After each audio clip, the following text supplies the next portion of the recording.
Petrol डिझेलने उडवली शेतकऱ्याची झोप. तर हो शेतकरी मित्रांनो, सध्या परिस्थितीमध्ये असं आहे की शेतकरी रात्रंदिवस मशागत सुद्धा करत आहे, परंतु मशागत करत असताना आजच्या यांत्रिकीकरणाच्या युगामध्ये खऱ्या अर्थाने शेतीची सर्व कामे जवळपास ट्रॅक्टरच्या माध्यमातून होतात. रोटावेटर असो, पेरणी असो, काढणी असो, पंजी असो, त्याच्यानंतर तुमची पास असो, 3 पास असो, रोटावेटर, कल्टिवेटर, जे काही कामं आहेत, जवळपास हळदीची लागवण असो, या सर्व गोष्टी कुठे ना कुठे त्याच्या यांत्रिकीकरणामधल्या ट्रॅक्टर याच्यासोबत होतात. सोबतच जमिनीची लेवल करणे असो, जमिनीमध्ये गाळ टाकणे असो, जमिनीमध्ये तुमचं ढबर टाकणे असो, जमीन जागेवर आणणे असो, या सर्व गोष्टीकरिता तुम्हाला ट्रॅक्टरची आवश्यकता असते आणि ट्रॅक्टर चालवण्याकरिता इंधनाची म्हणजे डिझेलची आवश्यकता असते मित्रांनो. तर मित्रो, सध्या परिस्थितीमध्ये देश पातळीवर युद्धजन्य परिस्थिती असल्यामुळे आणि इतरही आर्थिक जो बडगा एक उमटलेला आहे सध्या परिस्थितीमध्ये, जो उठलेला आहे, या तांडवामध्ये कुठे ना कुठे खऱ्या अर्थाने सर्वात जास्त हा शेतकरी भरडला जात आहे. जो कृषीप्रधान देश आहे, शेतीवर अवलंबून आहे, कृषीवर अवलंबून आहे, ज्याची आर्थिक परिस्थिती सुद्धा खूप म्हणजे खऱ्या अर्थाने आपल्या या अर्थकारणामध्ये शेतकऱ्याचा, कृषीचा खूप मोठा वाटा आहे, खूप मोठा हिस्सा आहे. आणि अशा परिस्थितीमध्ये या शेतकरी बांधवांना रात्रंदिवस जागत आहे मित्रांनो. आता गेल्या 2-4 दिवसापासून आपण पाहत आहोत, कोणताही जिल्हा असो, कोणताही तालुका असो, कोणताही पेट्रोल पंप असो, तिथे लांब लांब रांगा आहेत मित्रांनो. त्यांना ते पेट्रोल मिळणे, डिझेल मिळणे कठीण झालेलं मित्रांनो. मित्रांनो, आपण कोरोनाजन्य सुद्धा परिस्थिती पाहिलेली आहे.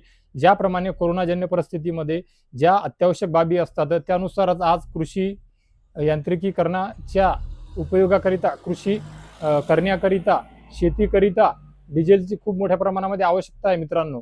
काही व्यावसायिक लोकांनी, इतर लोकांनी जेव्हापासून ही अफवा पसरली म्हणा, किंवा जेव्हापासून त्यांना कळालं की डिझेल पेट्रोल महागणार आहे, ऑलरेडी महागलेलं सुद्धा आहे, किंवा कमी मिळणार आहे, मिळणार नाहीये, या युद्धजन्य परिस्थितीमुळे बाहेर देशातून पेट्रोल डिझेल येत सुद्धा नाहीये, या अफवेच्या नंतर किंवा या खऱ्या परिस्थिती माहिती झाल्याच्या नंतर खूप साऱ्या लोकांनी पेट्रोल डिझेल जमा करण्याचा प्रयत्न केलेला आहे. काही ठिकाणी तसं होताना आपल्याला दिसत आहे. परंतु खऱ्या अर्थाने जो शेतकरी बांधव आहे, ज्याला खऱ्या अर्थाने या इंधनाची आवश्यकता आहे, त्या शेतकरी बांधवालाच खऱ्या अर्थानं हे इंधन सध्या मिळत नाही मित्रांनो. तर मित्रो, या शेतकरी बांधवांना सध्या मदत व्हावी, मशागत व्हावी, पेरणी व्हावी. कारण असं आहे की 2-2, 3-3 हजार हेक्टर जमीन, 2-2, 3-3 हजार एकर जमीन, लय तर लय, खूप तर खूप 3 ते 4 दिवसाच्या आत पेरणे आवश्यक असते मित्रांनो. मिरगमध्ये ही पेरणी होणे सुद्धा आवश्यक असते. मिरगामध्ये जर 8-15 दिवस उशीर झाला, त्यानंतर तर खूप ताबडतोब तातडीने पेरणी करावी लागते. 1-1 दिवसाचा, 4-4, 6-6 तासाच्या पेरणीच्या अंतराने पेरलेल्या पिकाचा जो असर असतो, फरक असतो, तो पुढे पाहावयास मिळतो आणि शेतकऱ्याच्या उत्पादनावर, उत्पन्नावर सुद्धा खूप मोठा फरक पडतो मित्रांनो. त्यामुळे त्याला वेळेवर मशागत आणि वेळेवर पेरणी करणे सुद्धा तेवढेच लाख मोलाचे आहे, गरजेचे आहे, आवश्यक आहे मित्रांनो. तर मित्रो, या परिस्थितीमध्ये खऱ्या अर्थाने आता ज्या त्या विधानसभा क्षेत्रातील असो का लोकसभा क्षेत्रातील असो, लोकप्रतिनिधी, सामाजिक कार्यकर्ते यांनी कुठे ना कुठे त्याकरिता, जेणेकरून शेतकरी बांधवाला इंधन कसं मिळेल, पेट्रोल डिझेल कसं मिळेल, याकरिता प्रयत्न करावे. राज्य शासनाच्या, केंद्र शासनाच्या वतीने सुद्धा याकरिता पावले उचलणे आवश्यक आहे, जेणेकरून शेतकरी बांधवाला ते इंधन डिझेल मिळेल आणि शेतीची मशागत होईल, शेतीची पेरणी होईल मित्रांनो. तरच कुठे ना कुठे कृषी प्रधान देशामध्ये आपल्या देशाच्या आर्थिक वाढीमध्ये भर कृषीची आणि शेतकऱ्याची जी असते ती दिसून येईल. अन्यथा आपला जो विकास दर आहे, आर्थिक दर आहे, 100% ढासळणार आणि ऑलरेडी शेतकरी सुद्धा मेटाकुटीस येईल आणि त्याचे काय काय परिणाम होतील हे कुणाला सांगायचं काम नाहीये. कारण की आपला देश हा कृषीप्रधान देश आहे.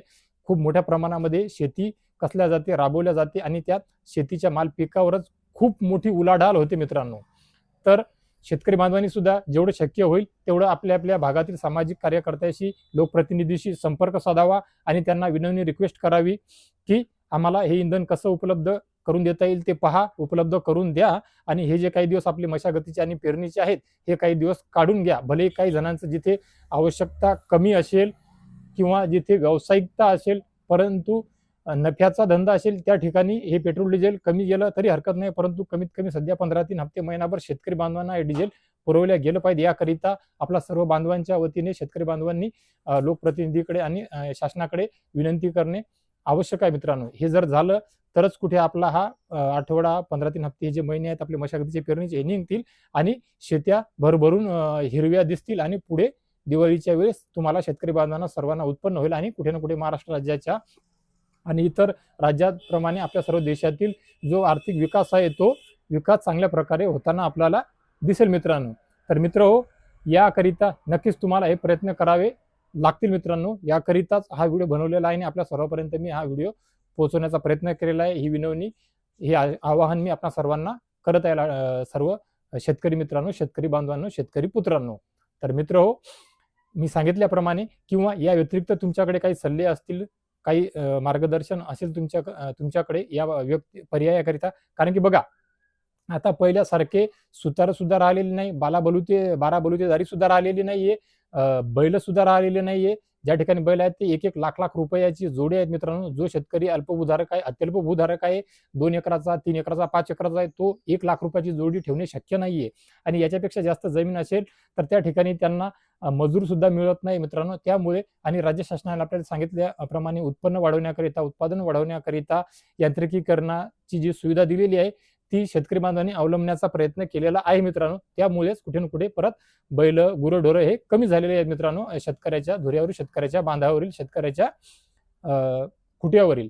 त्यामुळे ही परिस्थिती आपण यांत्रिकीकरणाकडे वळलेलो आहे आणि आता तिथे वळल्याच्या नंतर जे इंधन लागणार आहे ते आपल्याला लागणारच आहे मित्रांनो.